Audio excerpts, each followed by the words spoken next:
Wait లాస్‌కి injections అనేవి వచ్చాయి. సో, ఎవరైనా సరే ఎక్సర్సైజ్ కావచ్చు, ఇంకేం చేసినా తగ్గట్లేదు అనుకున్నప్పుడు, ఈ వెయిట్ లాస్ రిలేటెడ్ ఇంజెక్షన్స్ తీసుకోవచ్చు అని. ఇందులో బాగా వినిపిస్తుంది ozempic. ఇది ఏంటి అనేది చాలా మందికి డౌట్. దీని త్రూ కొన్ని బాలీవుడ్ హీరోస్ వాళ్ళవి పిక్స్ కూడా మేము చూసాం. సో, దీనికి ఇది రిలేటబుల్ ఏంటంటారు? ఓకే. సో, ఒజెంపిక్ యాక్చువల్లీ ఒక డయాబెటిక్ డ్రగ్ అండి. హ్మ్. షుగర్ కంట్రోల్ చేసే డ్రగ్. ఇప్పుడేమవుతుంది ఆఫ్ లేబుల్ యూజేజ్ అంటారు. అంటే ఈ దానికి అప్రూవ్డ్ కాదు కానీ యూజ్ చేస్తున్నారు. సో, ఒజెంపిక్ అనేది ఒక డ్రగ్ GLP-1 అనలాగ్ అంటారు. సింపుల్గా చెప్తాను ఎలా పనిచేస్తుంది. మనం చాలా ఫుల్గా తినేసాం. ఒక పాయింట్ తర్వాత మనకే తినబుద్ధి అవ్వదు. ఎందుకు? స్టమక్లో ఫుడ్ ఉంది కాబట్టి మనకు తినబుద్ధి అవ్వదు. GLP-1 అనలాగ్ సేమ్ థింగ్ చేస్తాయి. స్టమక్లో ఆ ఫుడ్ అనేది కిందికి వెళ్ళనివ్వదు, అక్కడే స్టాగ్నెంట్ పెడుతుంది. సో బ్రెయిన్ ఏమనుకుంటుంది, ఓకే ఇక్కడ ఫుడ్ ఉంది ఇంకా తినొద్దు. సో అలాంటి ఒక సిచ్యువేషన్ క్రియేట్ అవుతుంది. నెక్స్ట్ ఏమవుతుంది, ఆ స్టమక్లో ఫుడ్ ఎప్పుడు ఫుల్ ఉంటుంది. దీనివల్ల ఆ బ్యాక్టీరియా గ్రోత్ అయ్యి బర్బ్స్ ఎక్కువ రావడం.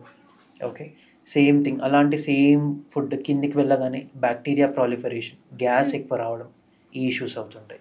సో ఇవన్నీ మైనర్ సైడ్ ఎఫెక్ట్స్. ఇప్పుడు మనం బెనిఫిట్ చూసుకుంటున్నాం, వెయిట్ లాస్కి గ్యాస్ వస్తుంది. ఓకే, ఒజెంపిక్ అనే ఏదైతే కంపెనీ ఉన్నదో నోవో నార్డిస్క్ ఒక Danish company.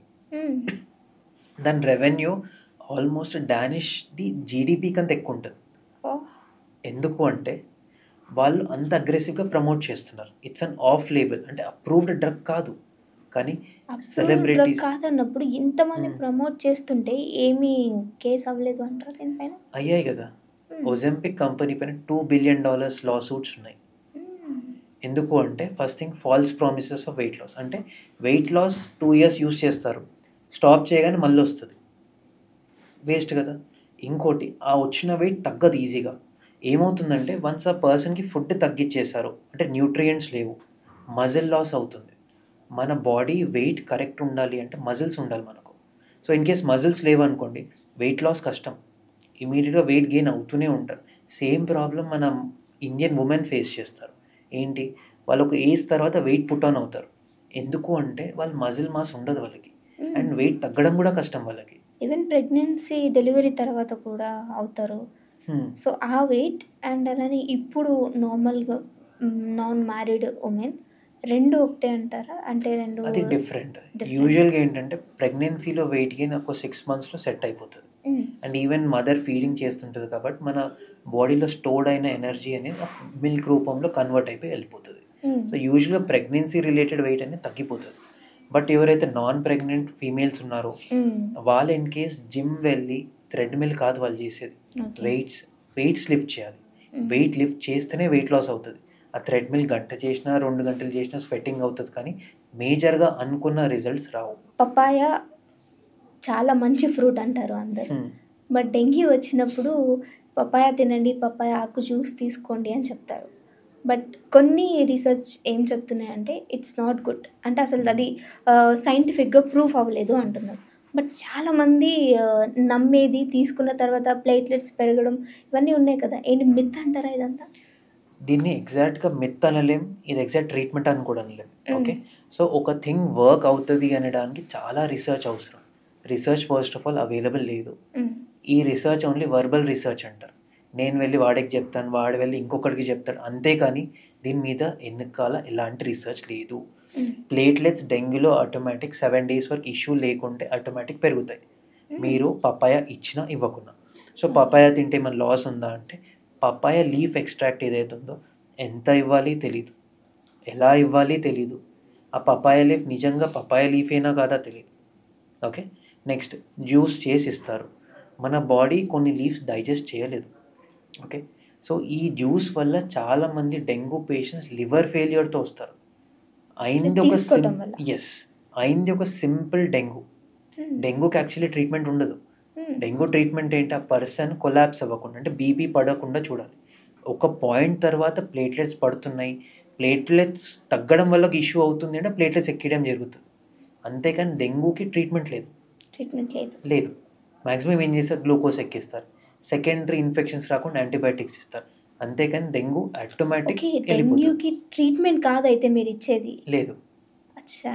So it is only a supportive treatment. అంటే పర్సన్ డెంగ్యూలో ఏమవుతుంటుంది అంటే బాడీ మొత్తం వాటర్ వదులుతుంది. ఓకే. మన చిన్న చిన్న బ్లడ్ వెజల్స్ ఉంటాయి, క్యాపిలరీస్, దాని నుంచి ఫ్లూయిడ్ లీక్ అవుతుంటుంది ప్రతి స్పేస్లో. అప్పుడు ఏమవుతుంది, మన బీపీ పడిపోతుంది.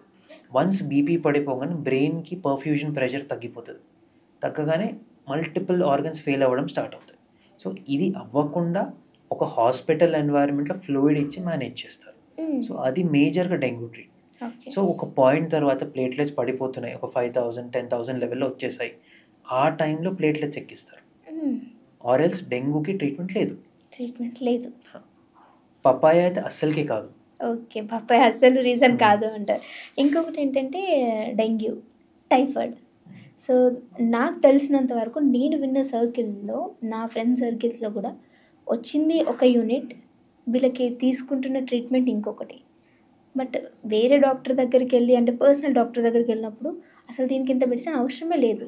బట్ దెన్ వై, ఎందుకు ఇంత మెడిసిన్ తీస్తుంది? ఏమన్నా ఇందులో మెడికల్ టర్మ్స్లో వాడుకొని ఏమన్నా ఉండొచ్చు అనుకోవచ్చా? సో నార్మల్గా ఫీవర్ రాగానే ఒక స్పెసిఫిక్ టెస్ట్ ఉంటుంది. 10 టెస్ట్లో వైడాల్ టెస్ట్ అనేది ఒకటి ఉంటుంది. ఓకే, వైడాల్ టెస్ట్ ఎప్పుడు చేస్తారు? టైఫాయిడ్ ఉందా లేదా అని నిర్ధారణ చేస్తారు. It's a screening test. Okay, so typhoid Indian సబ్ కాంటినెంట్కి వర్తించదు. ఎందుకు అంటే మనకు బయట వెళ్ళినా తిన్నా ఎప్పుడో ఒకసారి వచ్చి ఉంటుంది ఆ ఇన్ఫెక్షన్ అందరికీ. సో దీనివల్ల ఏంటి, ఆ టెస్ట్ చేసేది ఒక యాంటీబాడీస్ టెస్ట్ చేస్తుంది. యాంటీబాడీస్ అంటే ఆ టైఫాయిడ్ అగేన్స్ట్ మన బాడీ ప్రొడ్యూస్ చేసిన ఒక కీస్ లాంటివి అనుకోండి. ఆ కీ వెళ్ళే టైఫాయిడ్ లాంటి లాక్లో కూర్చొని లాక్ చేసేస్తుంది, సింపుల్గా చెప్పాలంటే. ఇప్పుడు ఏమవుతుంది, అందరు ఎప్పుడో పాయింట్లో ఎక్స్పోజ్ అయ్యాం, సో అందరికీ పాజిటివ్ ఉంటుంది.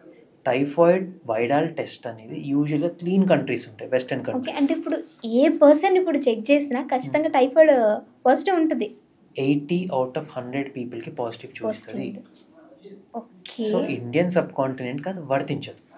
ఓకే, సో ఈ బేసిస్ మీద చాలామంది అవగాహన లేకుండా యాంటీబయాటిక్స్ పెట్టడం ఇవన్నీ చేస్తుంటారు.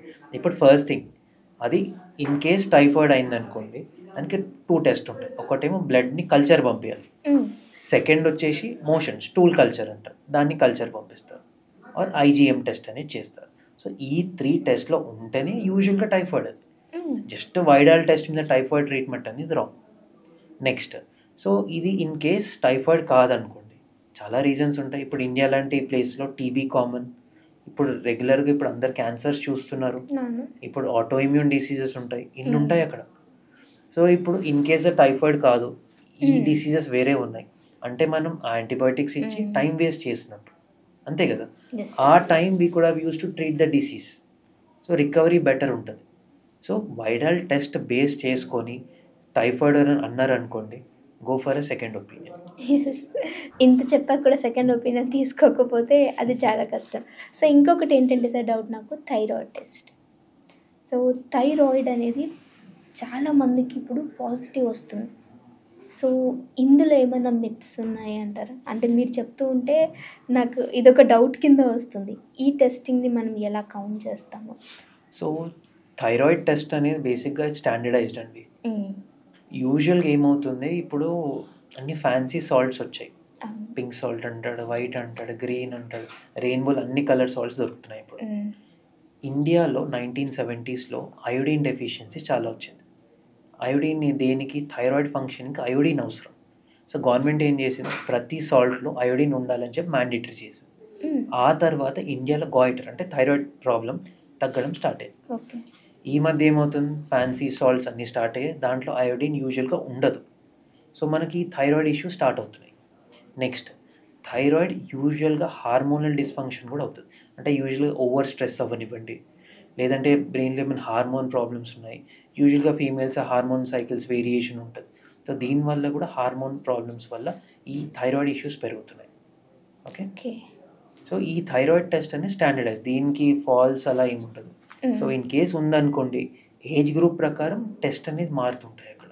ఇప్పుడు కొన్ని ఏజ్ గ్రూప్లో కొన్ని టెస్ట్ చేస్తామంటే డిఫరెంట్, ఇప్పుడు ఆటో ఇమ్యూన్ డిసీజెస్ ఉంటాయి ఒక్క ఏజ్ గ్రూప్ వరకే.